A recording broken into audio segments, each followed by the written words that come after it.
Oi, boa noite a todos.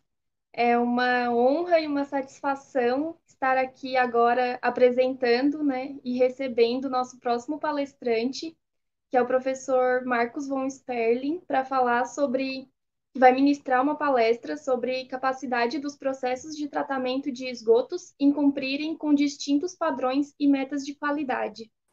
Eu já queria agradecer ao professor. Muito obrigada por ter aceitado o convite, engrandecendo o nosso evento, ainda mais nesse momento de pandemia e distanciamento que a gente vive. A gente sabe que, né, o professor também é bem solicitado e mesmo assim tirou um tempinho para a gente. Então, aqui já fica o nosso agradecimento. Então, o professor Marcos von Sperling, ele é engenheiro civil pela Universidade Federal de Minas Gerais e doutor em engenharia ambiental pela Imperial College de Londres. É professor titular do Departamento de Engenharia Sanitária e Ambiental da Universidade Federal de Minas Gerais e atua nas linhas de pesquisa em modelagem e controle de processos de tratamento de esgoto, avaliação, modelagem e controle de processos de tratamentos de esgoto, tratamento anaeróbio e pós-tratamento de efluentes de reatores anaeróbios, poluição das águas, caracterização, modelagem e controle. Tem experiência de 40 anos na área de tratamentos de esgotos e é autor de diversos livros-textos publicados em português, inglês e espanhol. Professor, seja muito bem-vindo.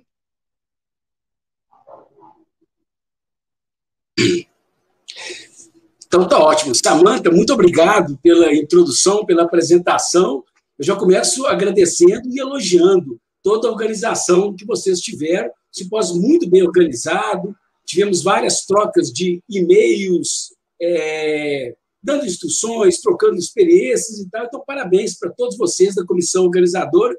É uma satisfação estar aqui. Eu tenho laços aí de amizade com outros professores da própria TFPR e também tive a oportunidade agora de conversar com a professora Juliana. Então, agradeço o convite de todos vocês. Tá ótimo? Bom, vamos então compartilhar a minha tela.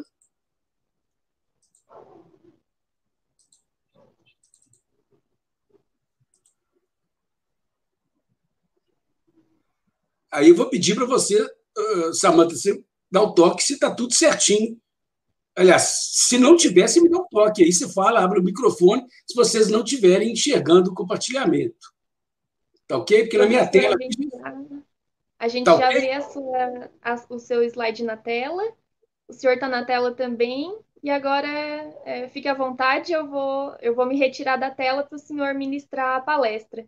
Então, Perfeito. pessoal, boa palestra a todos. As perguntas vocês podem deixar nos comentários, que no final a gente vai ter um bate-papo aqui respondendo as perguntas do pessoal de casa. Muito obrigada, professor. A palavra é toda sua. Perfeito. Obrigado novamente. Então, uma satisfação estar aqui. Essa é uma época que está tendo muitos eventos online, né? Eu estou no meu mês paranaense. Das últimas 5 palestras, incluindo essa, 4 foram aí do estado do Paraná. Tá ok? Então, é impressionante. Aí, com instituições diferentes, outros campos da UTFPR, da UFPR e de outras instituições. Então, muito legal, me senti muito bem acolhido em todos esses momentos. Ao discutir sobre o tema que nós cobriríamos nessa apresentação, não era muito fácil, porque nesse simpósio nós temos pessoas de formações diferentes, da área de biologia, da área de química, da área de sanitária e ambiental, e o simpósio foi aberto também para fora, temos participantes, né, de outras instituições, de outros estados, então eu agradeço também a presença de todos eles. Aí nós vamos discutir sobre um tema que eu acredito que quem já tem as noções de tratamento de esgotos, poluição das águas, consiga acompanhar, mas eu não vou, assim, nessa 1 hora de apresentação, não tenho condições de aprofundar em nada, eu vou seguindo aí no nível mais ou menos médio, E claro que na hora dos debates, se alguém tiver alguma colocação mais aprofundada ou menos aprofundada, algum tópico que não ficou muito claro, a gente tem a oportunidade de esclarecer. Então, o nosso tema é capacidade ou capacitação dos processos de tratamento de esgotos. Aqui nós vamos abordar esgotos sanitários, esgotos domésticos, né? No cumprimento de distintas metas de qualidade, mais especificamente no cumprimento aos nossos padrões, principalmente padrão do corpo d'água receptor. Essa vai ser uma discussão importante nossa. Então, qual foi a linha que a gente pensou nessa apresentação? Nós vamos apresentar os processos de tratamento de esgotos sanitários mais usados no Brasil. Eu sempre tenho incluído esses slides iniciais em outras apresentações que eu tenho feito nesse momento, que eu julgo que eles sejam muito importantes. Eu julgo que esse trabalho da ANA, Agência Nacional de Águas, é espetacular e merece divulgação. Então, vou mostrar quais que são os principais processos de tratamento de esgotos. Depois nós vamos ver quais que são as condições necessárias em termos de tratamento de esgotos, ou seja, eficiências de remoção e também de diluição proporcionada pelo corpo d'água, que são necessárias para atendimento da nossa legislação ambiental, do Conselho Nacional de Meio Ambiente, para corpos d'água enquadrados na classe 2.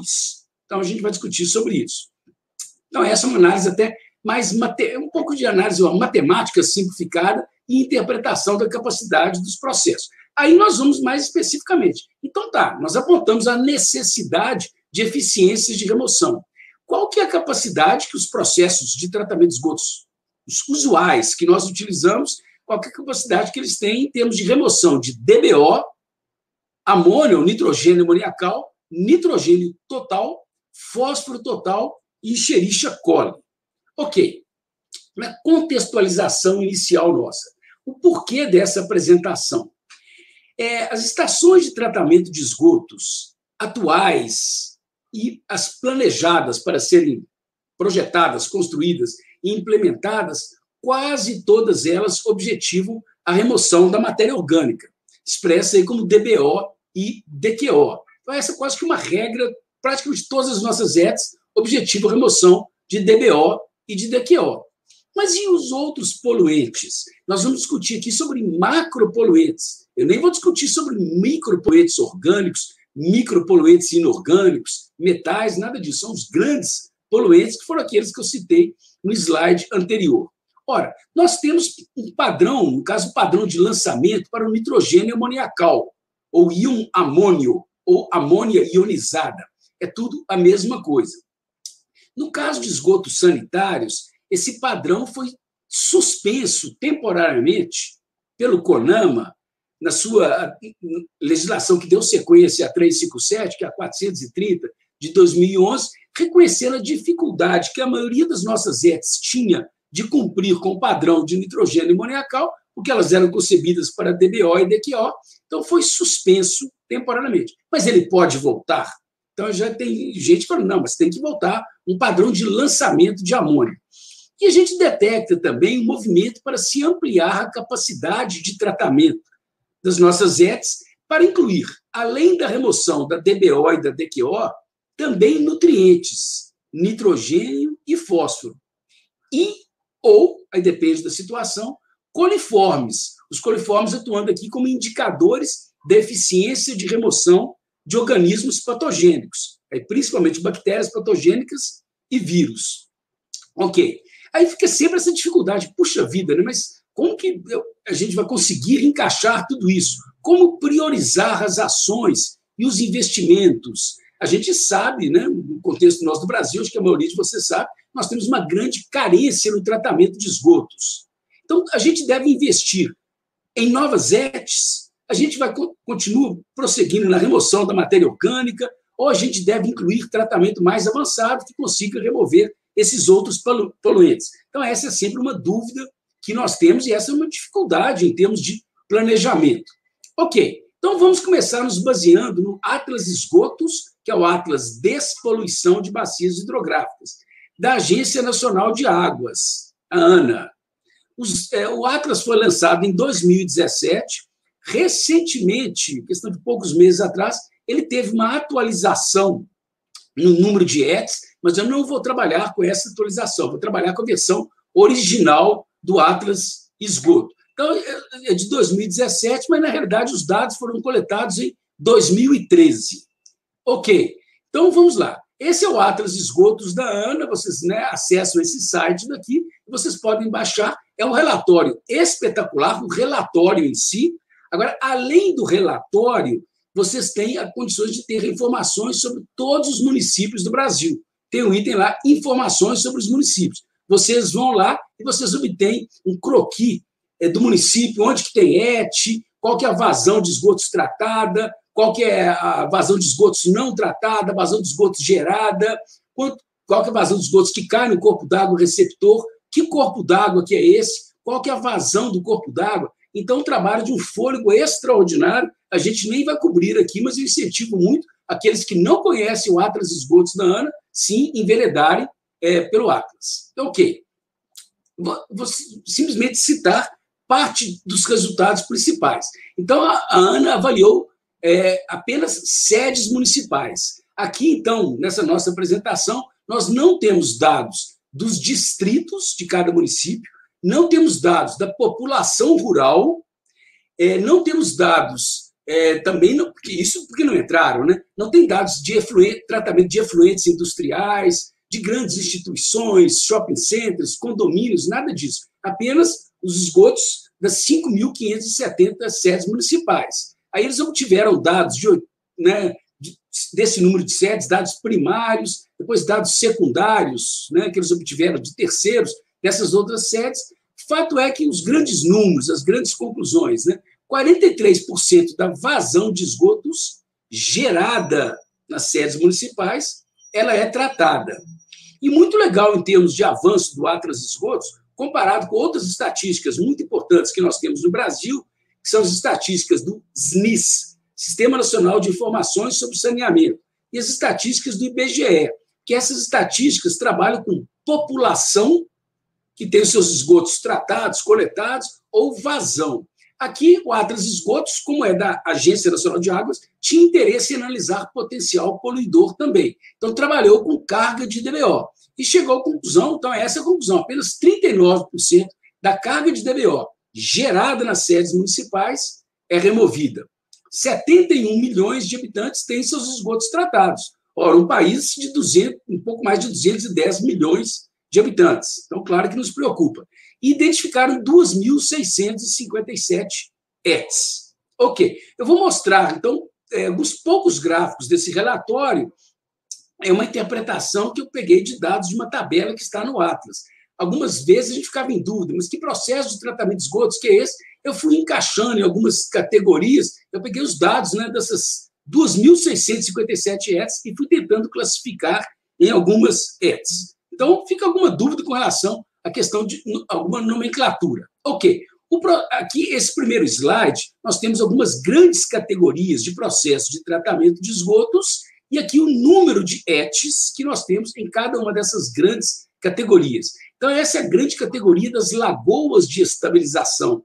É o processo em que nós temos o maior número de ETs no Brasil. Mais de 1.000 ETs funcionando com este processo das lagoas de estabilização. Dentro das lagoas de estabilização, nós temos variantes.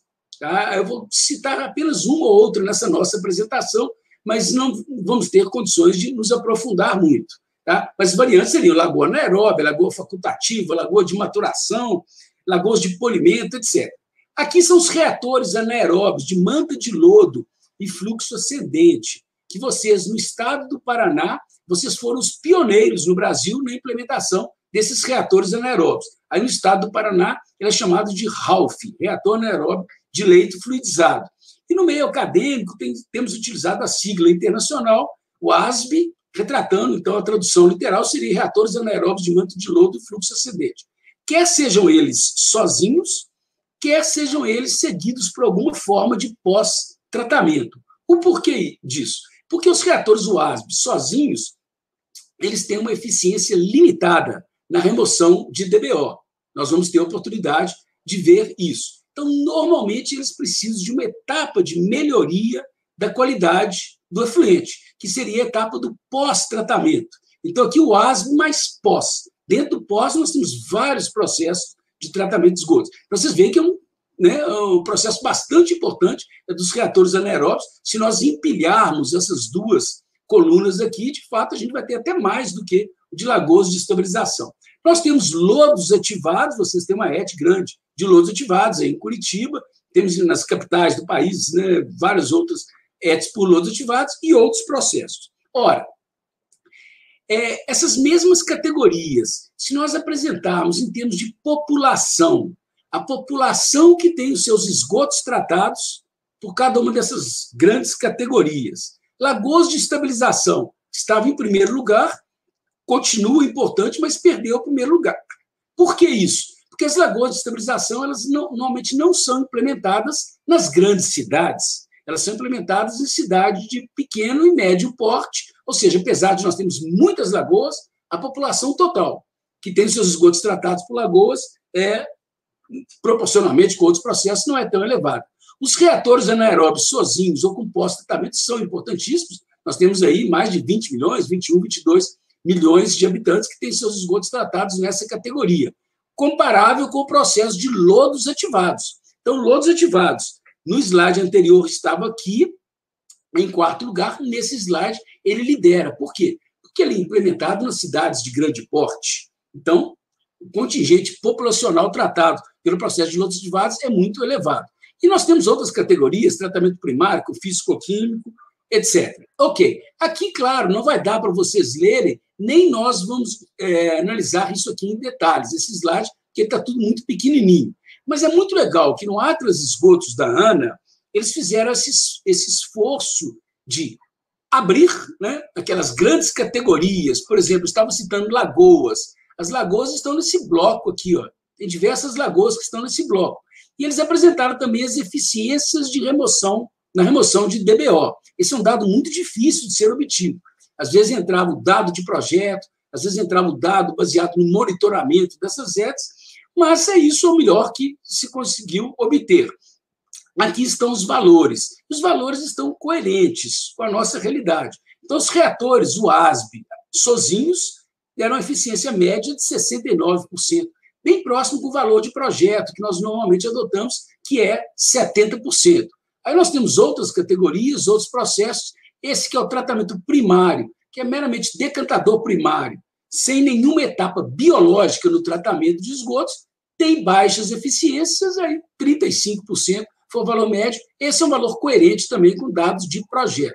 E a gente vê que nós temos processos atingindo eficiências mais elevadas, por exemplo, lodos ativados e outros aí, todos esses outros aí são processos biológicos, secundários, né? Mas então a gente vê que a gente tem capacidade para atingir eficiências mais elevadas. Nós vamos continuar discutindo isso. Ok, vamos analisar então a resolução CONAMA 357/2005. Aqui é a situação de um corpo d'água que recebe lançamento de esgotos. O nosso sistema ambiental ele é fortemente centrado na avaliação do atendimento aos padrões de lançamento, que estão mais bem detalhados na resolução CONAMA 430, do ano de 2011, que estabelece as condições para o lançamento. Valores máximos permitidos de DBO, valores máximos permitidos de vários, vários constituintes, parâmetros, poluentes, etc.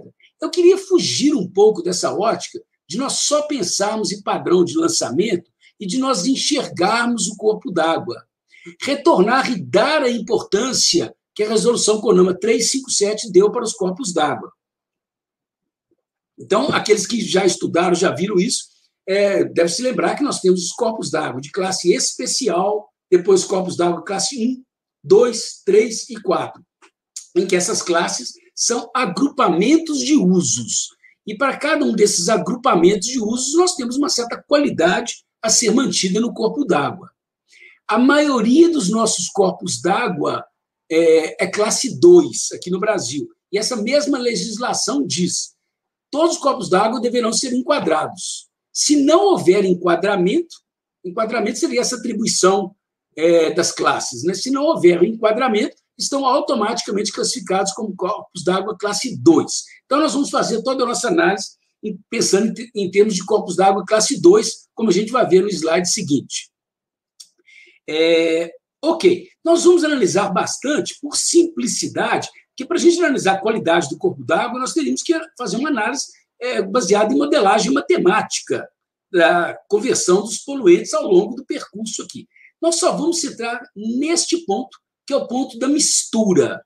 A mistura do efluente, né, dos esgotos, com o rio. Nós só vamos analisar rio, não vamos analisar represas, reservatórios, estuários, mar, nada disso, rio, um curso d'água. Tá? Então, uma poluição pontual que encontra uma contribuição pontual que é a do rio. Vamos analisar qual que é essa equação da mistura. E nós vamos assumir, por simplicidade, que esse vai ser o nosso ponto crítico. É o pior ponto. Depois desse ponto daqui da mistura, as concentrações dos principais poluentes vão decrescer. Isso é verdade para coliformes, é verdade para DBO, isso se não houver outros lançamentos, né? Para oxigênio dissolvido, vocês devem estudar o fato de que o oxigênio dissolvido, às vezes, a pior concentração, ou seja, mais baixa, né? Ocorre a jusante, mas nós vamos assumir que está ocorrendo aqui nesse ponto. Ainda mais se o esgoto for tratado, é bem provável que o pior ponto, ou seja, no caso do oxigênio dissolvido, seja aqui. E a mesma coisa para nitrogênio amoniacal, nós estamos assumindo que seria esse ponto. Isso vai nos facilitar. Ora, o que diz a resolução CONAMA? Aquelas classes que nós discutimos e para os principais parâmetros de qualidade que nós selecionamos e colocamos aqui, eles vão variar, né? DBO, coliformes, nitrogênio amoniacal, fósforo. Aqui são os padrões para os corpos d'água. Então, não estou citando aqui padrão de lançamento, gente. Eu estou frisando, estou resgatando a importância de nós cumprirmos com o padrão do corpo d'água, que é o que realmente nos interessa. E nós vamos centrar aqui em corpos d'água classe 2, em que a DBO máxima permitida é 5 miligramas por litro. Coliformes termotolerantes, o valor máximo permitido, 1.000 coliformes, o número mais provável, por 100 mililitros. Nitrogênio amoniacal total, para essa faixa de pH, que é a maioria que nós temos, valor máximo de 3,7. E fósforo total, para ambiente lótico, ou seja, para rios, o valor máximo permitido é esse, de 0,10. Aqui está um resumo, então, do que nós vamos ter que manter e qual que vai ser o raciocínio que nós vamos seguir nos próximos slides. Esses são os valores máximos que nós precisamos ter no nosso corpo d'água. Ou seja, naquele ponto da mistura, que nós assumimos que seria o pior ponto, o ponto mais crítico, nós temos que ter valores iguais ou inferiores a esse aqui. Senão, nós estaríamos fora da legislação. Tudo bem. Então, vamos analisar agora as condições de tratamento de esgotos e também de diluição, que são necessárias para o atendimento à classe 2, corpos d'água, segundo a resolução CONAMA 357. Para isso, nós já vimos o que a gente precisa no corpo d'água. Vamos ver agora o que a gente teria em termos de esgotos. Nós vamos fazer análise de esgotos brutos e tratados. Tá? Nós vamos assumir esgotos brutos típicos, em que uma concentração típica de DBO no esgoto bruto, no esgoto não tratado, seria, por exemplo, 300 miligramas por litro. Nós temos mais, temos menos do que isso, mas adotamos um valor, que é um valor quase que internacional, né, de valor típico, 300 miligramas por litro. Então, nós vamos fazer as contas com esses 300. O nitrogênio amoniacal, nós adotamos o valor de 35, também o valor típico. Fósforo, o valor de 8 miligramas por litro de fósforo. E coliformes termotolerantes, os antigos coliformes fecais, né, esse valor elevado aqui, 1 vezes 10 elevado à oitava, número mais provável por 100 mililitros. Então, com base nisso, nós vamos tecer algumas considerações. Então, não se assustem, não, que eu não vou cansar, já está de noite, vocês falam, puxa vida, eu vou ter que ficar vendo equações. Não, aqui é algo muito básico e muito simples. Nós vamos, para subsidiar as análises que vêm a seguir, essa equação da mistura. O que é? Aqui está o nosso esgoto, aqui está o nosso rio. Eles vão misturar e vão produzir essa nova qualidade, nesse ponto da mistura. A vazão de esgotos é Q índice E, e a concentração de DBO, de nitrogênio amoniacal, de fósforo, de coliformes, tudo isso vai ser C, concentração dos esgotos. Tá ok? O nosso rio chega nesse ponto aqui com uma vazão Q, índice R, com uma concentração de DBO, nitrogênio amoniacal, fósforo e coliformes, de C, índice R. Eles vão misturar, eu estou assumindo uma mistura instantânea, e a partir desse ponto nós temos, então, a vazão total aqui a vazão da mistura é somar QR mais QE. E a concentração na mistura, qual que vai ser a nossa análise? Bom, a concentração na mistura, ela é uma média ponderada da vazão do rio vezes a concentração no rio, mais a vazão de esgotos vezes a concentração dos esgotos, dividido pela vazão total. Okay? Quando a gente multiplica vazão por concentração, nós obtemos o conceito de carga. Ele é muito importante. O potencial poluidor que nós temos de um esgoto, de um efluente industrial, do que seja, está sempre associado à carga. O produto da vazão vezes a concentração. Então, essa é a média ponderada. Então, o exercício que nós vamos fazer é o seguinte, olha, se nós quisermos cumprir com a legislação, neste ponto aqui, a concentração da mistura tem que ser igual ao valor do padrão. Né? No máximo igual. Se puder ser menor ainda, melhor, mas no máximo igual. Aí a gente vai fazer o seguinte cálculo. Então, tá, vou fixar esse valor aqui como se fosse o valor do padrão, esses valores aqui, DBO, 5 miligramas por litro. Aí coloco DBO, 5 miligramas por litro aqui. Todos os outros dados a gente vai ter e nós vamos ter qual que seria a concentração dos esgotos necessária. Ok? Concentração do lançamento necessária. Em decorrência, nós vamos discutir sobre as eficiências de remoção necessárias, considerando aquele esgoto típico que eu mostrei para vocês no slide anterior. Nós não vamos fazer contas para distintas vazões do rio e vazões de esgotos. Nós vamos trabalhar com o conceito da razão de diluição. O que é isso? Eu vou dividir a vazão do rio pela vazão de esgotos. Quantas vezes que a vazão do rio vai ser maior do que a vazão de esgotos? Ou seja, qual que é a capacidade de diluição que esse rio nos traz? Aí nós vamos ter vários diagramas. A princípio, eles vão ser um pouquinho complicados de entender. Eu mesmo, quando fico algum tempo sem ver esses gráficos, eu falo, puxa, deixa eu lembrar como é que eles funcionam. Eu só vou dar um toque inicial, nós não vamos nos debruçar muito, eu só quero ressaltar distintos graus de dificuldade ou de facilidade em nós cumprirmos com os padrões.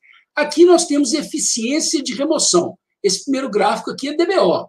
Nós queremos cumprir, né, naquele ponto da mistura que a DBO seja menor ou igual, especificamente nesse caso, igual a 5 miligramas por litro.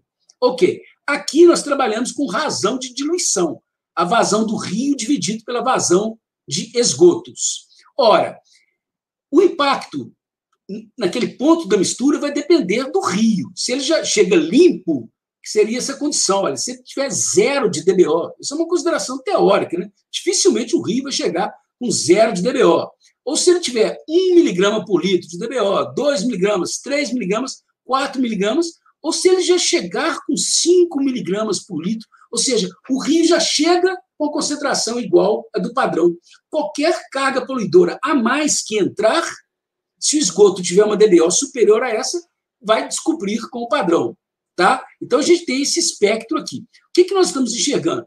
Então, olha, se eu tiver, por exemplo, uma razão de diluição de 50 vezes, a vazão do rio é 50 vezes a vazão do esgoto, e se o nosso rio tiver uma DBO de 2 miligramas por litro, eu venho aqui no 2, ora, precisaria de uma eficiência de remoção de cerca de 50%. Estou com folga. Se eu tiver razões de diluição mais elevadas ainda, 80%, eu precisaria de uma eficiência de 20%. O que está em branco aqui é o seguinte, é uma eficiência que a gente nem pratica no tratamento de esgotos. No tratamento de esgotos, a gente começa com eficiências, o tratamento secundário de esgotos, com eficiências mínimas de 60% e vão daí para cima. Isso em termos de DBO.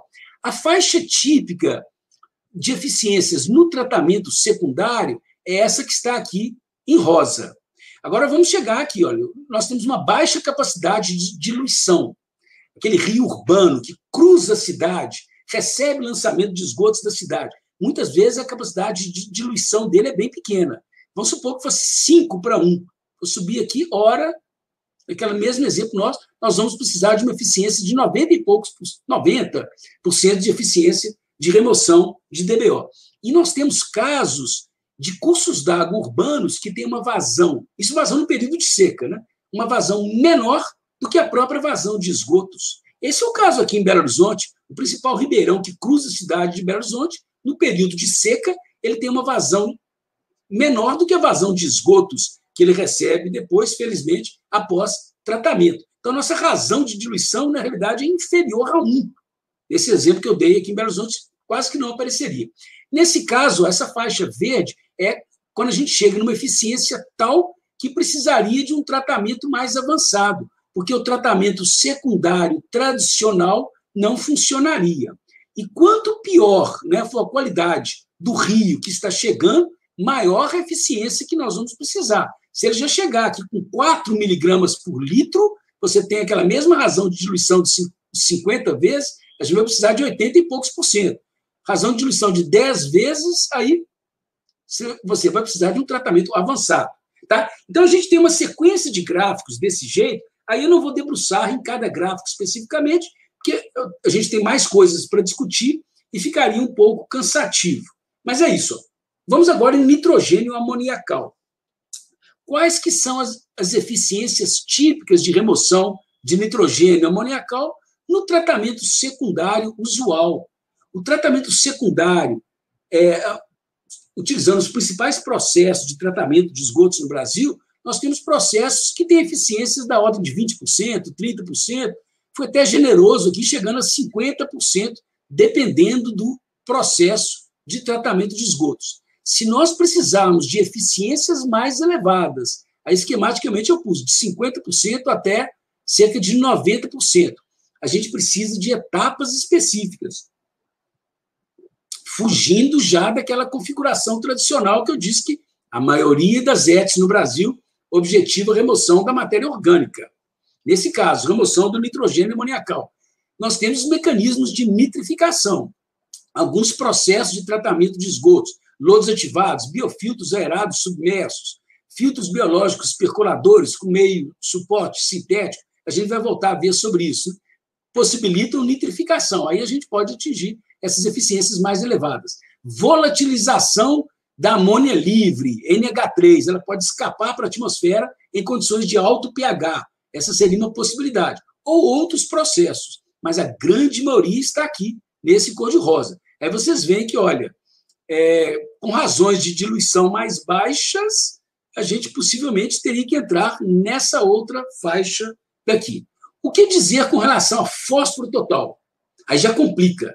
Nós estamos, então, num crescente de grau de dificuldade. Por quê? Porque o tratamento secundário usual, os principais processos de tratamento de esgotos que nós temos, não removem satisfatoriamente fósforo.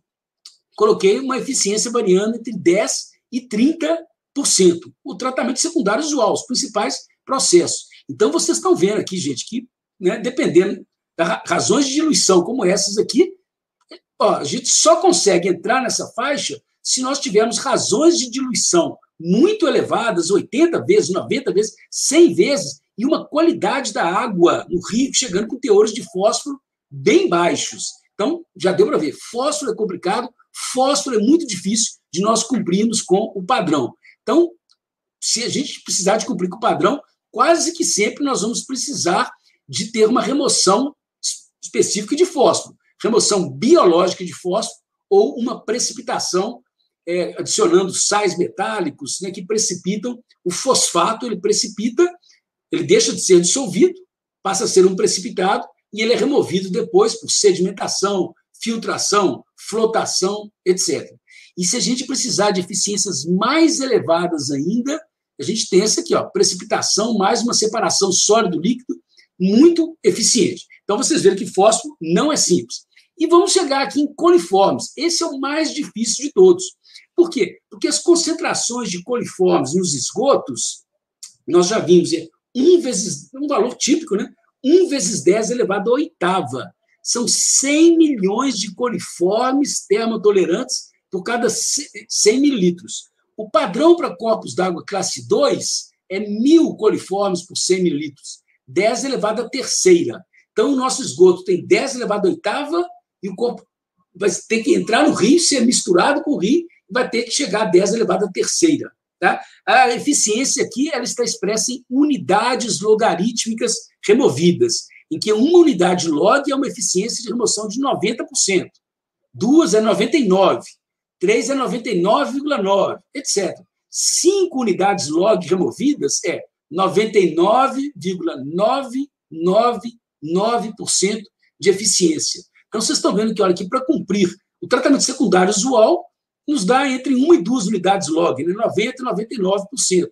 Mas quase que sempre nós vamos precisar de processos mais eficientes. Repare que a razão de diluição aqui ela foi expressa até numa escala logarítmica, diferentemente dos slides anteriores, que ia 10, 20, 30, 40, 100 vezes. Né?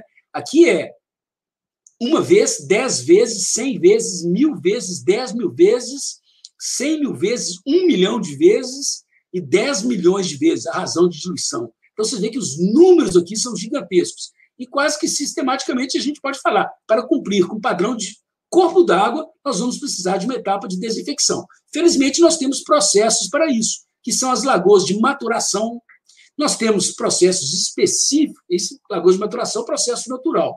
Nós temos processos específicos para desinfecção, por exemplo, cloração, ozonização, radiação ultravioleta, e processos que são uma barreira física, os processos de membranas. Então, as membranas nós temos, né, microfiltração, ultrafiltração, nanofiltração, etc. Elas são barreiras físicas. As bactérias patogênicas, e no caso aqui os indicadores dos coliformes, não passam por essas membranas. Então, são eficientes. Tá? Então, é uma análise que eu sei que não é tão fácil assim de vocês digerirem. Eu só queria mostrar que, matematicamente falando, né, mostrar o grau de dificuldade que nós temos e as faixas de eficiência que a gente pode esperar no tratamento secundário e um tratamento avançado, que incorpore etapas posteriores. Ok. Então, tendo visto isso, quais que são as eficiências de remoção esperadas para os principais processos utilizados no Brasil? Aqui eu não estou pegando aqueles dados da Ana, não, eu ampliei um pouquinho. Então, é uma interpretação pessoal minha, claro, com base em dados de monitoramento de diversos processos. Já trabalhamos muito com dados de monitoramento de ETS, aqueles dados da Ana, a literatura nacional, internacional. Então, eu juntei tudo no mesmo bojo. Aí, mais gráficos para nós interpretarmos. Os gráficos seguintes, esses agora são mais simples, esses gráficos, a interpretação é direta. As barras que aparecerem em amarelo são as barras de nós temos apenas reator UASB. Verde, se for um sistema natural de tratamento de esgotos, lagoas de estabilização, rampas de escoamento superficial, sistemas alagados construídos ou wetlands, que vocês têm aí no estado do Paraná.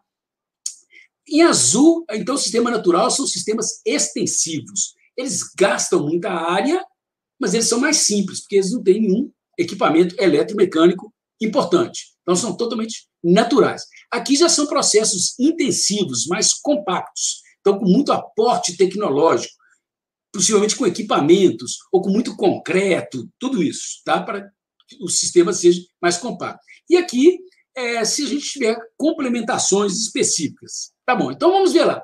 As eficiências de remoção de DBO.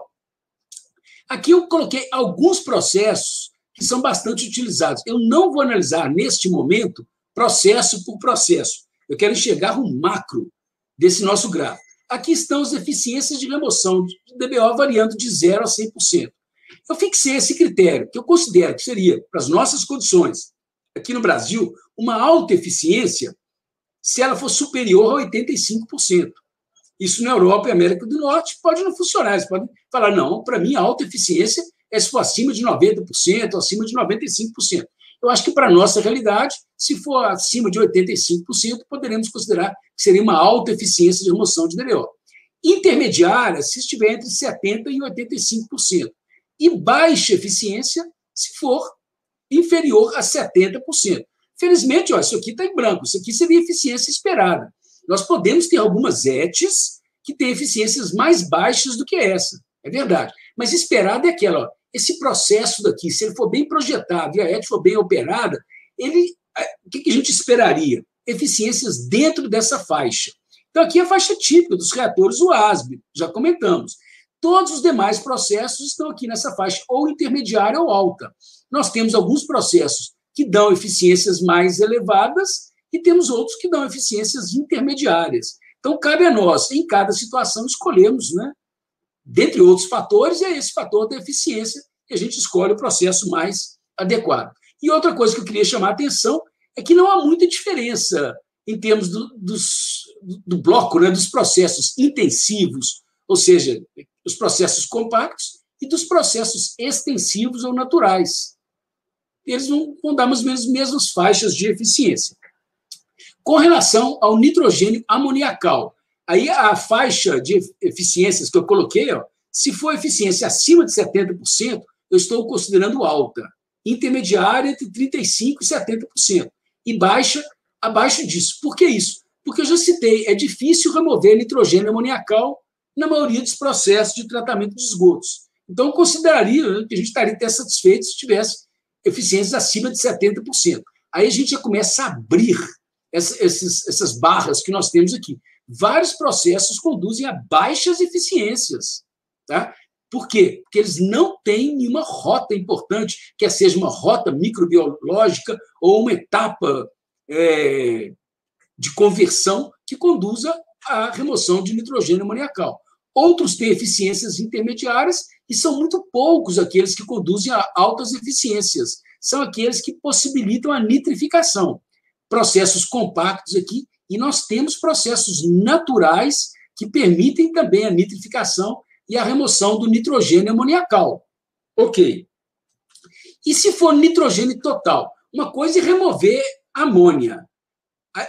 Já é uma grande coisa. A amônia é um poluente importante das águas, então a gente remover o nitrogênio amoniacal dos esgotos é muito importante. Mas essa rota que eu citei da nitrificação, ela remove o nitrogênio amoniacal, mas converte o nitrogênio amoniacal a nitrato.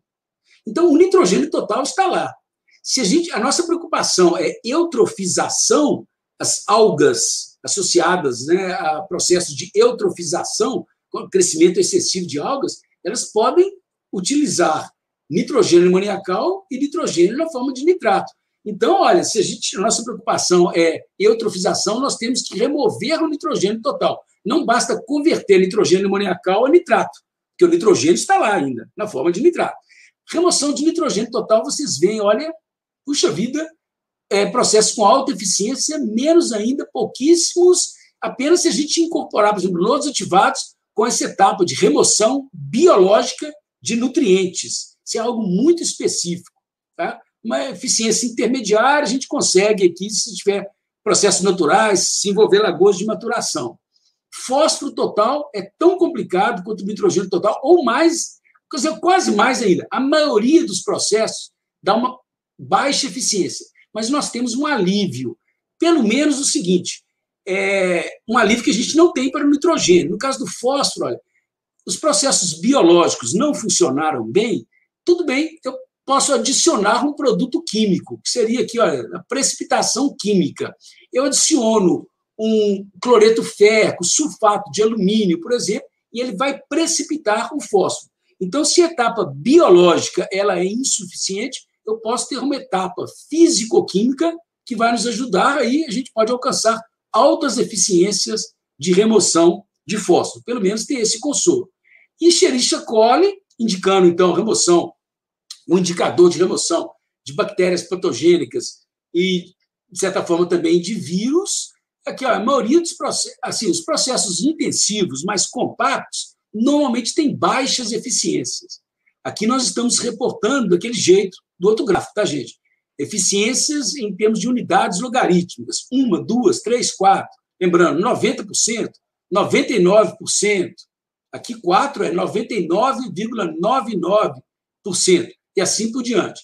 Os processos compactos, o tempo de detenção hidráulica e as condições ambientais, elas são insuficientes para nós termos uma boa remoção de coliformes. Já os processos naturais, o líquido fica retido mais tempo, o esgoto, né, fica retido mais tempo, porque os sistemas naturais são maiores, muitas vezes as condições ambientais são mais desfavoráveis para os organismos patogênicos.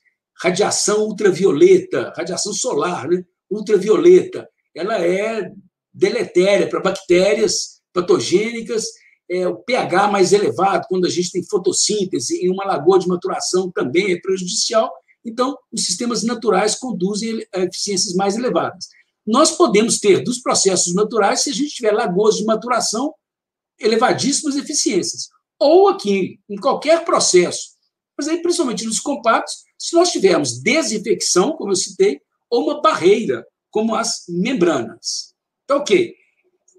Agora, outra categoria de slides que eu vou mostrar. Quais que seriam as opções tecnológicas que nós temos se a gente desejar atingir elevadas eficiências de remoção no tratamento de esgotos? Então, elevadas é essas aqui, ó. Se a gente precisar de altas eficiências, né? Quais as opções que nós temos? Okay? Nós não vamos abordar aqui processos muito específicos ou processos emergentes. Eles estão se mostrando promissores. Aqui vamos apostar nossas fichas, mas eles ainda não estão consolidados em nosso meio. Nós vamos ficar aqui mais com feijão com arroz. Ok. Aqui, remoção de DBO. Essa aqui, ó, é o geral, eu não vou mostrar apenas altas eficiências. Coloquei nessa escala de 70%, 80%, 90%, até uns 98% de eficiência de remoção de DBO, para a gente ver, como a gente já tinha visto no slide anterior, que nós temos vários processos que cobrem toda esta gama. Gostaria de ter tempo para a gente discutir sobre cada processo individualmente, infelizmente não vou ter tempo. Mas eu já citei os reatores UASB, os reatores anaeróbios. Essa é a faixa típica deles. O sistema fossa-filtro, né? Então, tanque séptico seguido por filtro anaeróbio. Então, é muito utilizado para pequenas comunidades, mas a expectativa é que ele desse eficiências mais elevadas, mas, infelizmente, várias avaliações que já foram feitas têm mostrado que ele está nessa faixa de eficiência. Os sistemas naturais, como lagoas de estabilização, importantíssimos no Brasil, como nós vimos, a faixa de eficiência vai ser 70 e tantos por cento, 80 e poucos por cento de eficiência de remoção de DBO. Não adianta a gente imaginar que vai ter mais do que isso. Essa eficiência inerente a este processo. Aqui são rampas de escoamento superficial, o esgoto é aplicado, escoa numa rampa em que nós temos capim implantado. Essa é a faixa de eficiência. Aqui seriam, representando esquematicamente, wetlands construídos, que é uma categoria que está crescendo muito no Brasil. Vocês têm, aí no estado do Paraná, várias unidades dessas. A rigor, nós temos um grupo de pessoas interessadas em wetlands, que se chama Grupo Wetlands Brasil. Pessoas interessadas, coordenadas. Desculpa, deu um barulho aqui fora da janela. Está tão quente aqui em Belo Horizonte que eu não posso fechar a janela, não, senão eu me autocozinho aqui. Tá? Ele organiza seminários, é coordenado pelo pessoal lá de Santa Catarina, Federal de Santa Catarina. O segundo encontro nacional foi organizado aí na UTF-PR Curitiba. Tá? Vocês tiveram muito que mostrar, então foi muito legal. Aqui nós temos filtros biológicos especuladores já subindo na escala. Se a gente precisar de eficiências mais elevadas, tipicamente lodos ativados, ele dá essas eficiências mais elevadas. Membranas e outras variantes aqui. Esse aqui é lodos ativados que você coloca uns anéisinhos plásticos para aumentar a quantidade de biomassa. Então, reatores de leito móvel estão aqui. E aquela categoria macro, né, que é o ASB, seguido por diversas formas de pós-tratamento. Qualquer desses processos daqui que são usados para tratar esgoto bruto, eles podem ser utilizados para tratar um efluente anaeróbio. Então, aqui a gente está vendo filtros biológicos especuladores, lagoas de polimento, wetlands, lodos ativados, etc. Por isso que essa faixa está tão ampla assim, porque a eficiência vai estar associada à etapa de pós-tratamento. Ok. Elevada remoção de DBO. Temos vários processos de tratamento de esgotos, mas nem todos os processos em nível secundário. Vamos lá. Amônia, nós comentamos. Se nós precisarmos de elevada eficiência de remoção da amônia. São poucos os processos que vão nos permitir isso. Lodos ativados, se estiver funcionando direitinho, tipicamente, sim, a gente espera nitrificação total, né? Elevadíssimas eficiências de remoção de nitrogênio amoniacal. Esse outro processo, que se chama biofiltros aerados submersos, também. Ele é relativamente parecido com lodos ativados, eles dão eficiências mais ou menos parecidas. Um outro processo intensivo, mais compacto, os filtros biológicos percoladores. Vocês têm aí, no estado do Paraná, várias unidades como essas. Se for o meio de enchimento desses filtros for pedra, nós vamos ter apenas uma remoção parcial do nitrogênio amoniacal. Mas se for um meio sintético, com elevadíssima área superficial, a gente pode ter eficiências mais elevadas de nitrificação, ou seja, da remoção da amônia, conversão da amônia a nitrato.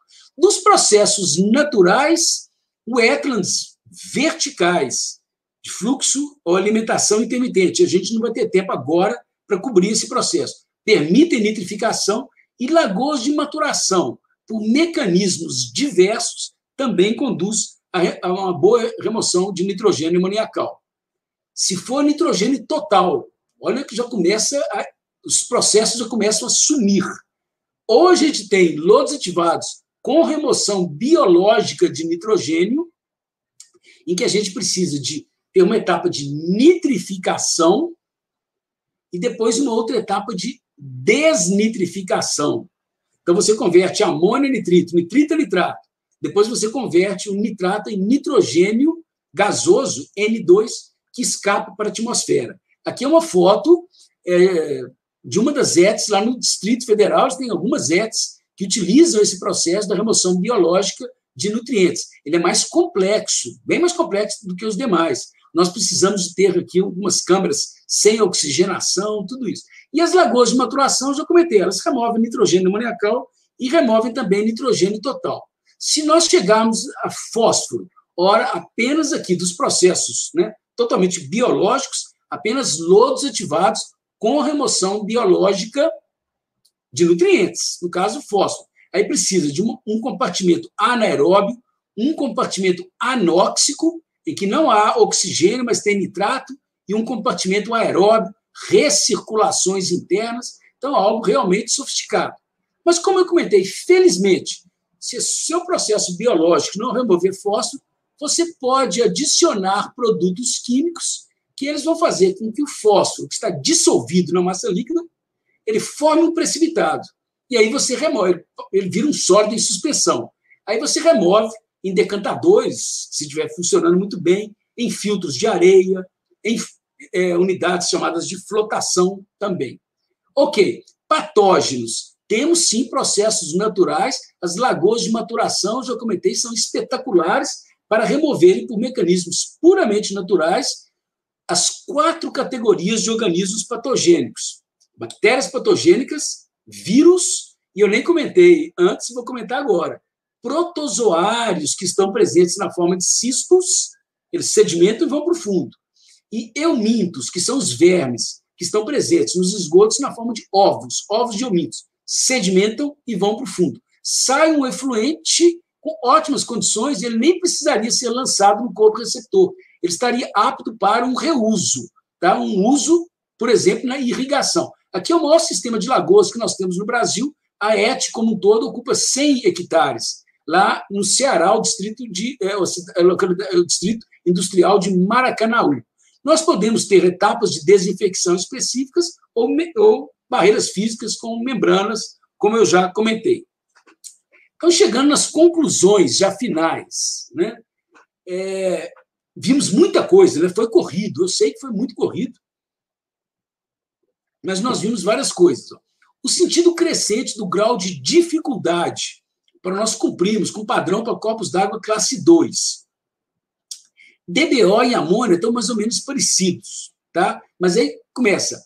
Fósforo é mais difícil do que esses dois. E coliformes, nós vimos por aqueles gráficos, né? Com aquelas linhas, aqueles gráficos mais difíceis da gente interpretar, que são os mais difíceis para nós termos um corpo d'água que cumpre com o padrão da legislação. Talvez vocês já tenham feito trabalhos dessa forma, usar dados de monitoramento da qualidade da água, dos corpos d'água, no estado do Paraná ou nos outros estados representados, né, pelos outros participantes. e ver o atendimento deles ao padrão ambiental. Vocês vão ver que quase que sistematicamente o maior descumprimento dos padrões ambientais estão associados a coliformes e fósforo. Esses são os mais difíceis de nós cumprirmos. Nós vimos que o tratamento secundário, ele pode conduzir o atendimento ao padrão de DBO e amônia, mas depende da razão de diluição.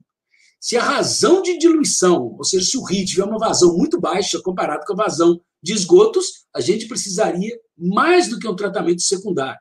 Precisaria de ter eficiências mais elevadas ainda. Para fósforo e coliformes, então é necessário que os rios estejam limpos, com baixas concentrações ou de fósforo ou de coliformes, e que nós tenhamos elevadas razões de diluição, muita diluição. Há processos para atingir elevadas eficiências de remoção dos principais parâmetros. Nós vimos, a gente tem tecnologia para obter a eficiência que a gente precisar, mas a disponibilidade de processos vai decrescendo. DBO, temos vários processos, nitrogênio amoniacal menos, nitrogênio total menos ainda, e fósforo e coliformes, eles vão depender de etapas complementares ao tratamento nosso. Quando a gente compara sistemas naturais com compactos, de maneira geral, a eficiência de remoção não é um fator decisório, se nós vamos adotar um sistema natural, extensivo, ou mais compacto, intensivo. São outros fatores, como disponibilidade de área, topografia, qualidade do solo, custo do terreno, etc. Ok, gente? Então, essas seriam as minhas conclusões macro que nós temos. Acho que eu consegui terminar mais ou menos dentro do tempo.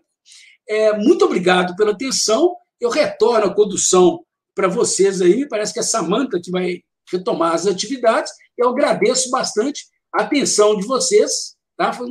Tem sido um prazer muito grande. Estou aqui disponível para o nosso debate. Deixa eu ver se eu que vou ter que interromper o compartilhamento. Sim, né? Tá, então já interrompi o compartilhamento. Samantha, a bola está com você. Professor, muito obrigada por essa aula que a gente recebeu agora. Eu estou extasiada por estar aqui em pessoa, mesmo que virtualmente, né, conversando com o senhor sobre esse assunto de estações de tratamento de esgotos. E o pessoal de casa adorou também, vários comentários elogiando, cumprimentando o professor, e várias perguntas, e acho que agora a gente vai ter um bate-papo muito legal, porque eu já dei uma olhada aqui nas questões e a gente tem bastante coisa para conversar. Então, as minhas colegas selecionaram algumas perguntas, então vamos começar. O Rodrigo, ele fala: já fiz uso do equipamento gerador de ozônio em testes e foi muito eficiente, mas foi em microescala, em uma escola técnica. Há materiais que o professor recomenda sobre ozonização em esgoto? Ok, Rodrigo, obrigado. Olha, se a gente pensar em implementação em escala real, então uma ET em escala real, a gente vai ter que comprar o equipamento de fabricantes que fornecem o equipamento de ozônio, porque ele é relativamente complexo. Você já falou que você fez um equipamento para testes menor, mas ele vai ter que ter o gerador do ozônio, e são equipamentos complexos, tá? É uma operação mais complexa, muitos registros, controle aqui, tem o gasto energético, claro, mas acho que a maior preocupação que eu teria é essa questão mesmo do controle operacional. Eu só estive envolvido em um que eu me lembro, assim, dos projetos que eu já atuei, dando consultoria, que foi para a cidade de São Luís do Maranhão, em que decidiu-se lá que o melhor processo para desinfecção seria por ozonização. Isso aqui no Brasil. Então, não tem sido tão utilizado assim no tratamento de esgotos sanitários. Mas, em outros países, sim, ele é um processo espetacular. Mas é caro e ele é muito sofisticado. Ok? Aí, eu lembro que nessa época, no São Luís, não tinha fabricantes nacionais, então foi um equipamento importado. Na época, tiveram que importar um equipamento da Itália. Então, já começa a fragilizar, porque em termos de peças de reposição, já começa a ficar complicado aqui e ali. Nesses casos que tem que tem que ter material importado, equipamento importado, acaba que a manutenção fica sendo mais inviável às vezes, né? Porque Sim, tem que importar a manutenção também junto, né? é um calcanhar de Aquiles, verdade. Ó, próxima pergunta, então, da professora Marlene. Quais são os parâmetros usados geralmente para escolher qual tipo de tratamento é o mais adequado? Quantidade de habitantes é um dado avaliado? Ok, Marlene? Essa é uma pergunta fascinante, extremamente ampla e que eu gosto muito. Eu costumo até terminar apresentações, né, como essa parecida, sempre no meu último slide, quase sempre fala assim, ó, não há um melhor processo de tratamento de esgotos. Tá? É porque tem pessoas que gostam muito de um processo, outras que gostam de outro e defendem esse outro processo com unhas e dentes, e é contrário. Eu acho que é o seguinte, nós somos felizardos de ter essa ampla gama de processos de tratamento de esgotos disponíveis para nós. Então, cabe a nós o seguinte, fazer essa seleção da forma mais isenta possível e levando, claro, né, os critérios em análise. Ou seja, elaborar, fazer um bom relatório de concepção. Isso é algo que era parte integrante de projetos mais antigos que eram feitos, e hoje em dia, na pressa que todo mundo tem, estão saltando essa etapa de relatório de concepção. O que seria isso? Você estudar a comunidade que merece o tratamento de esgotos, estuda o corpo receptor, estuda a demanda para reuso, o uso de esgotos tratados na agricultura ou não. Aí você procura áreas disponíveis, detecta uma área grande, mais afastada, uma área menor, mais próxima, analisa a topografia, eventualmente tem que pedir sondagem, você gasta um tempo nisso, estuda o corpo receptor, tudo isso. Tá? Hoje em dia, essa etapa está sendo queimada. Já chega assim, olha, temos recurso aqui, conseguimos uma verba para isso, vamos já pegar, aí já abre uma concorrência, recebe oferta de vários processos e alguém decide para algum processo. Então, é uma pena que essa etapa tem sido queimada. Tá? Então, a gente leva em consideração, como você comentou, Marlene, a quantidade de habitantes. Então, normalmente, em cidades maiores, vai ser mais difícil a gente adotar processos naturais, porque eles demandam grandes áreas com topografia adequada, não é o caso aqui em Belo Horizonte. Belo Horizonte é uma cidade muito ondulada, muito montanhosa, tá? Com um bom solo, porque senão o preço vai lá em cima. Não é só porque é natural, porque vai ser barato, não. Ele pode ser caro. Então, sim, o porte populacional, mas eu diria, então, como eu comentei, disponibilidade de área, o solo, presença de rochas, o custo do terreno. Uma das primeiras perguntas que a gente tem que fazer, o que eu quero fazer com o efluente? Eu vou lançar no corpo d'água? Qual que é a qualidade do corpo d'água? Né? Qual que é a qualidade a ser mantida? Qual que é a classe do corpo d'água? Tem modelos matemáticos, né, para a gente fazer essas simulações. Tem perspectiva de reuso? Um uso urbano do esgoto tratado? Um uso agrícola? Eu mostrei aquelas lagoas no Ceará, puxa vida, né, no semiárido brasileiro, o solo ali pedindo líquido, nitrogênio e fósforo, tudo que o esgoto tem para ofertar. Então, eu acho fascinante isso e a gente, com base nessa análise mais ampla, a gente escolhe o processo mais adequado. Todos eles aí são aptos a passarem por essa análise. Muito obrigada. Próxima. A Sandra pergunta: qual o tratamento mais adequado para a remoção de fármacos? Tá ótimo, Sandra. Essa é uma pergunta que sempre surge e eu sempre passo apertado. Né? Não é bem a minha área, então eu apanho, não trabalho muito com isso, mas eu já tive a oportunidade de participar de diversas bancas de mestrado, de doutorado, que as pessoas trabalharam com isso. Mas eu vou confessar uma coisa, eu entro na banca confuso e saio das bancas confuso também, tá? Porque eu não consegui consolidar ainda quais que são os processos mais adequados, porque são vários compostos, vários fármacos, suas fórmulas moleculares, e o seguinte, algum processo remove, mas outro converte e produz um outro fármaco que potencialmente é mais complicado, né? Tem um efeito poluidor mais difícil ainda. E eu vou me perdendo com isso, então até hoje eu não consegui enxergar claramente, falando, esse processo remove isso. Tá, e outra coisa, alguns processos vão remover melhor algum tipo de fármaco, outros processos vão remover melhor outros tipos de fármacos. Nós temos aqui a UFMG, junto com a Copasa, que é a nossa companhia de saneamento, nós temos um centro de pesquisa espetacular, eu acabei não mostrando foto, algumas das fotos que apareceram aí era lá desse centro de pesquisa, que assim, são pequenas ETs em escala real, recebendo esgoto real, numa ET real que nós temos aqui em Belo Horizonte, para esgotos de pequenas comunidades, 100 habitantes, 200, 500 habitantes. Então, tem reatores anaeróbicos, filtros biológicos percoladores, uétanos horizontais, verticais, lagoas, tem vários processos. Então, já tivemos trabalhos conduzidos lá, eu já participei dessas bancas, e a gente obteve eficiências elevadas de remoção de algum composto por esse processo, de outro composto por esse. Mas aqui formou um outro composto que não existia e que é complicado também. Eu entro confuso, saio confuso. Então, Sandro, talvez você seja um especialista melhor, você entenda mais desse tópico do que eu. A turma da química, né? Então, da sigla, né? do simpósio, né? de química e biologia, a turma da química entende disso muito melhor do que eu. Muito obrigada, professor. Temos mais uma pergunta da Ana Paula. Professor, vocês da UFMG estão utilizando a técnica de avaliação de ciclo de vida para análise de tratamento de esgoto? Sim, então, não eu particularmente, mas dentro da gente, colegas nossos, aí eu dou destaque para o colega, o Carlos Chenicharo, que é muito conhecido, alguns de vocês conhecem ou vão vir a conhecer, até de nome, porque ele é um dos grandes especialistas em tratamento anaeróbio de esgotos que nós temos no Brasil e internacionalmente. Tá? Então, ele tem um livro publicado, um daqueles livros da nossa série de tratamento de esgotos, né, o volume 5 é de reatores anaeróbios de autoria do Carlos.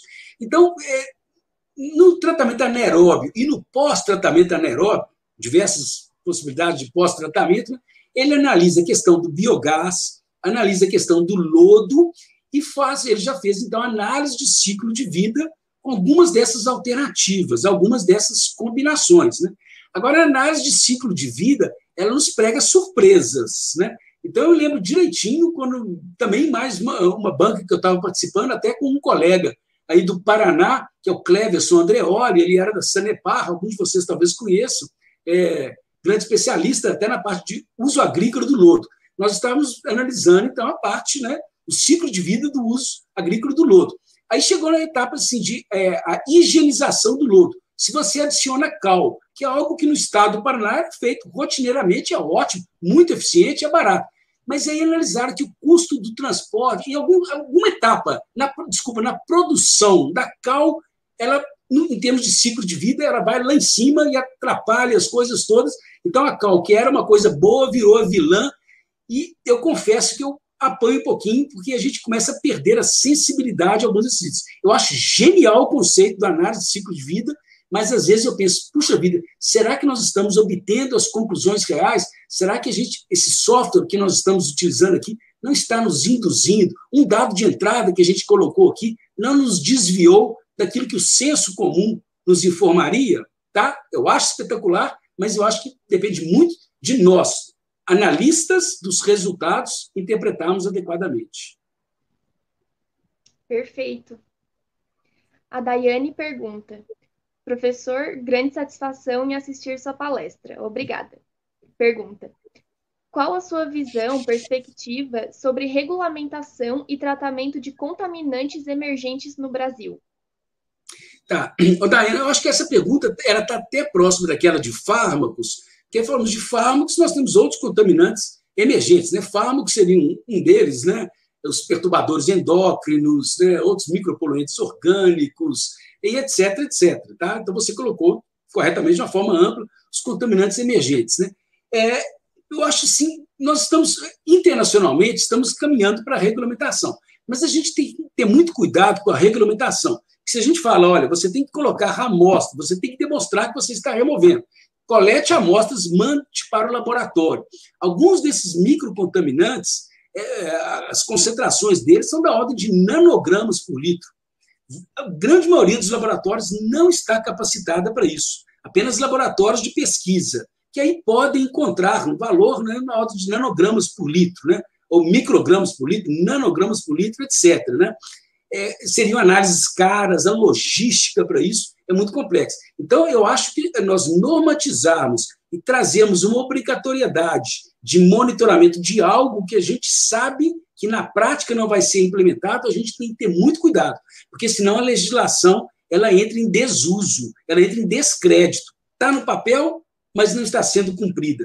Então, acho que aí a gente vai ter que analisar muito, vamos pegar mais e mais a experiência internacional, vamos deixar sedimentar, mesmo internacionalmente, né, vários desses contaminantes emergentes não são ainda regulamentados, tá? Eles estão também tateando nisso, vamos deixar os países mais desenvolvidos se enveredarem nisso e a gente falar, opa, estamos aqui no país em desenvolvimento, vamos adaptar para as nossas condições, tá? E aí sim a gente faz uma regulamentação prática e coerente com a nossa realidade. Perfeito. A Luana pergunta, muito obrigada pela excelente palestra. As wetlands podem ser uma boa alternativa para tratamento de efluentes para locais onde a rede de coleta não conseguiria alcançar, por exemplo, em zonas rurais? Luana, sim, e com muita satisfação, né? Eu digo que sim, porque eu sou um dos fãs desse processo de wetlands, né? Eu já comentei, aí eu comentei que teve um simpósio, né, na UTFPR, Curitiba, acho que uns 5 anos atrás, e nós fizemos visitas. E as visitas que nós fizemos foram em locais em que o esgoto não era lançado na rede pública. Nós visitamos condomínios, lugares para festas, para grandes eventos, né, festas que produziam esgoto, o esgoto tinha que ser tratado. Visitamos restaurantes, né, residências, sim. Então, você tem modalidade de wetlands, você trata, pode lançar no corpo d'água, eventualmente pode infiltrar esse efluente, é uma ótima solução. A gente tem que tomar cuidado, que o wetlands nós temos variantes, tipos diferentes, né?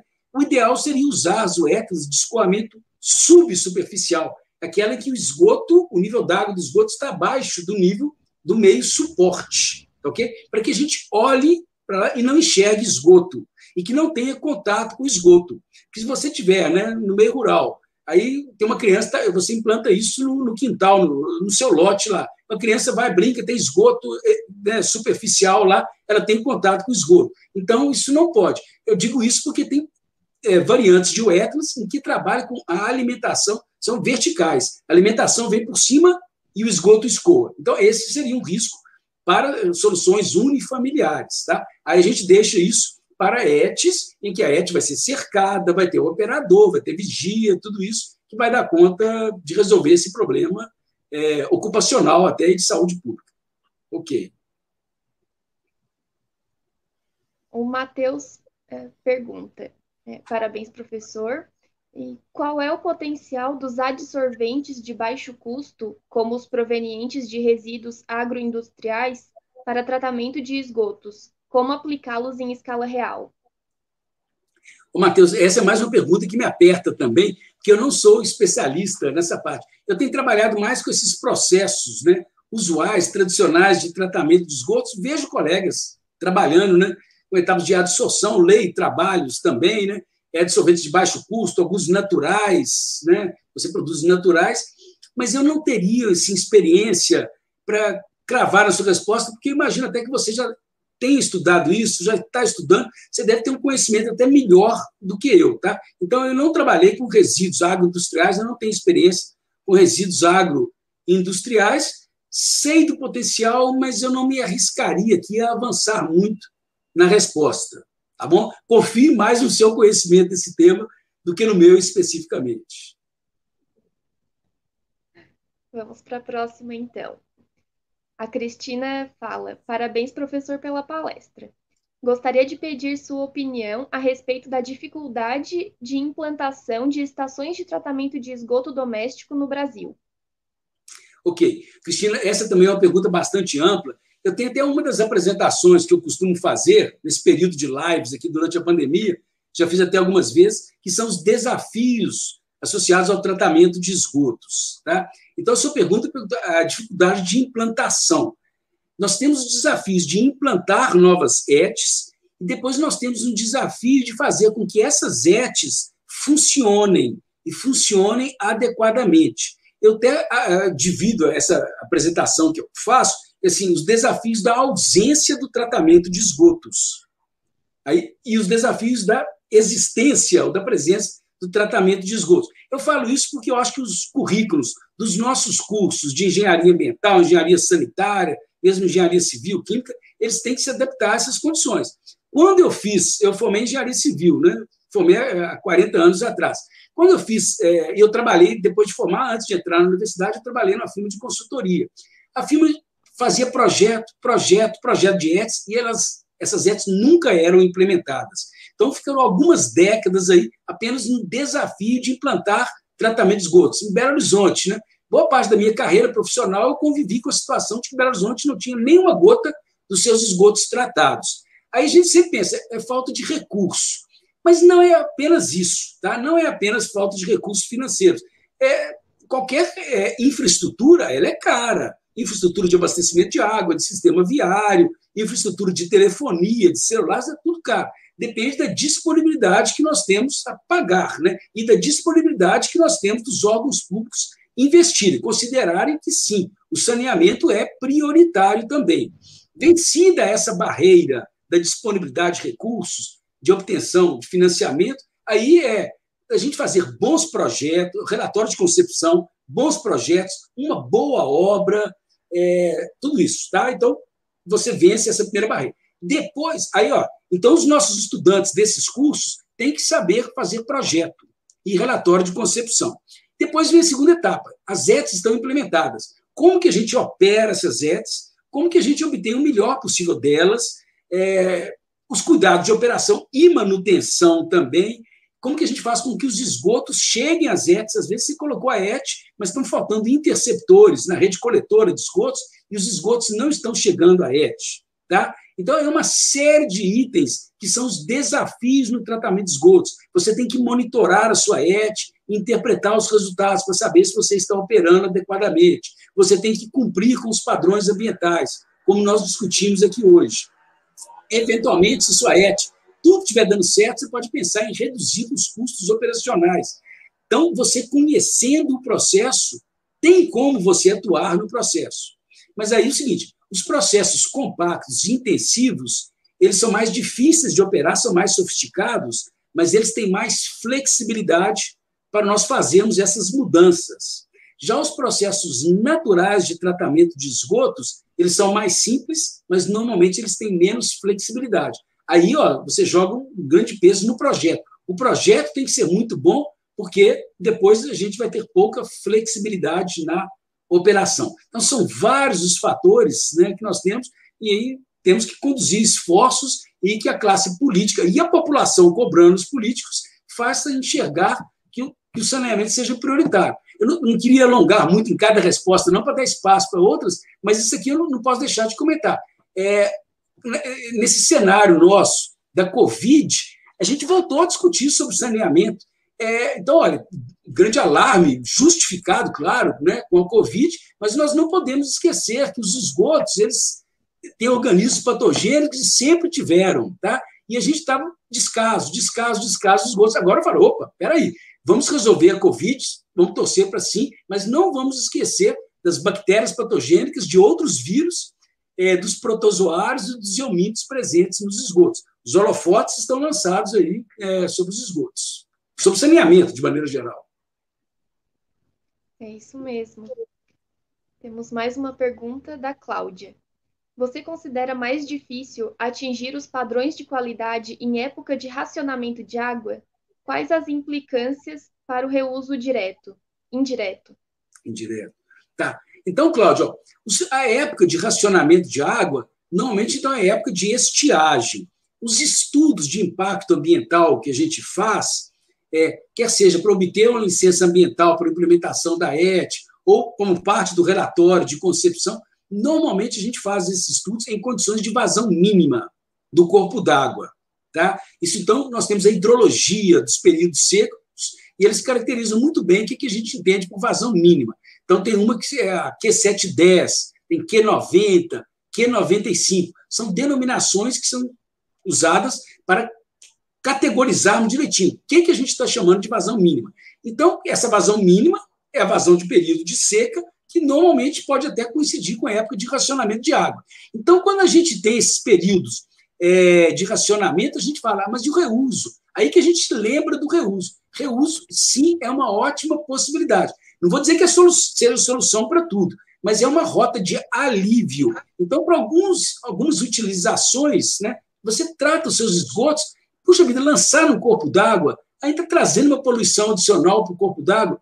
Que tal a gente fazer, né, o uso agrícola, como eu comentei? Ou, com algum tratamento adicional, você pegar e fazer um uso urbano. Agora, a gente tem que cumprir direitinho com os requisitos, principalmente os requisitos ambientais e, principalmente, os de saúde pública. Cada um desses usos tem implicações em termos de saúde pública.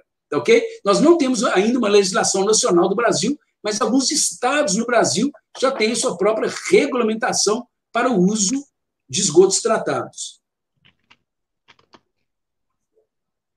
Mais uma pergunta aqui do Vitor. Qual o motivo da alternância da zona anaeróbica e aeróbica para a remoção biológica de fósforo? Tá bom, Vitor. Essa é uma pergunta bastante avançada. Eu não sei se os outros participantes vão conseguir entender, principalmente quem ainda não estudou o processo de lodos ativados. Mas eu diria o seguinte, olha, geralmente, a biomassa, as bactérias que fazem o tratamento de esgotos, a gente falou muito em DQO, matéria orgânica. Elas utilizam a matéria orgânica, fazem a respiração, convertem matéria orgânica em gás carbônico e água. Mas a gente não pode esquecer, elas precisam de nitrogênio, fósforo, para a constituição da massa celular. Uma bactéria ela é composta por carbono, nitrogênio, fósforo, oxigênio, etc. Tá? A constituição da massa celular da bactéria. Em condições normais, as bactérias elas retiram o nitrogênio e o fósforo dos esgotos para a constituição da sua biomassa celular, né? Para elas crescerem e reproduzirem. Mas o pessoal descobriu isso no final da década de 70, foi se consolidando na década de 80. Se você alternar dentro do tanque de lodos ativados, né, você tem um compartimento que é aeróbio e o outro em que ele seja anaeróbio. Então, não tem nem oxigênio e nem nitrato. Ok? Aí você tem recirculações internas. Com essa alternância, se desenvolvem algumas bactérias, um grupo de bactérias que são chamadas organismos acumuladores de fosfato. Então, o que elas fazem? Elas pegam muito mais fosfato do que as outras bactérias precisariam. Elas retiram o fósforo dos esgotos e incorporam em altíssimas concentrações o fósforo na sua constituição celular. Tá? E isso ocorre com essa alternância. Aí, do ponto de vista microbiológico, seria mais difícil, eu gastaria um tempo a mais para a gente explicar. Eu acho que, se você entender essa questão de que precisa, essa alternância que é alcançada com recirculações internas, aí você vai pegar bem o princípio, então, desses organismos acumuladores de fósforo. Ok? Tá certo, então. Bom, nós estamos com o tempo já apertando, e eu queria perguntar, é uma dúvida particular até, eu queria ver se o professor já tem já pensou, já tem alguma opinião sobre o novo marco do saneamento. Eu sei que é uma pergunta até um pouco meio polêmica, né? Porque Ela é envolve polêmica. questões políticas e tudo mais, Pergunta mas muito é uma curiosidade minha. O professor fique à vontade para responder. Perfeito, é uma pergunta muito polêmica. Nós precisaríamos de ficar aqui até 11 horas da noite para a gente conseguir esgotar um debate com relação a isso. Né? Eu vou ter que sintetizar em pouquíssimos minutos disponíveis, então eu vou ter que simplificar. Então, eu vou dizer o seguinte, a minha opinião, assim, a priori, eu não sinto o conflito que algumas pessoas sentem, assim, da iniciativa privada versus o poder público. Tá? Então, uma companhia privada, um prestador de serviço privado versus um prestador de serviço público. Eu acho que, se os dois fizerem bem o dever de casa, eles estão dando uma grande contribuição para o nosso país. Afinal de contas, o saneamento ele é importantíssimo. Tá? Esse ponto é polêmico, tem gente que só defende o privado e tem gente que só defende o público. Eu acho que os dois eles têm espaço. Agora, é o seguinte, precisa de uma boa agência reguladora, precisamos de agências reguladoras que controlem a tarifa, porque o privado não pode colocar o preço lá em cima, tá?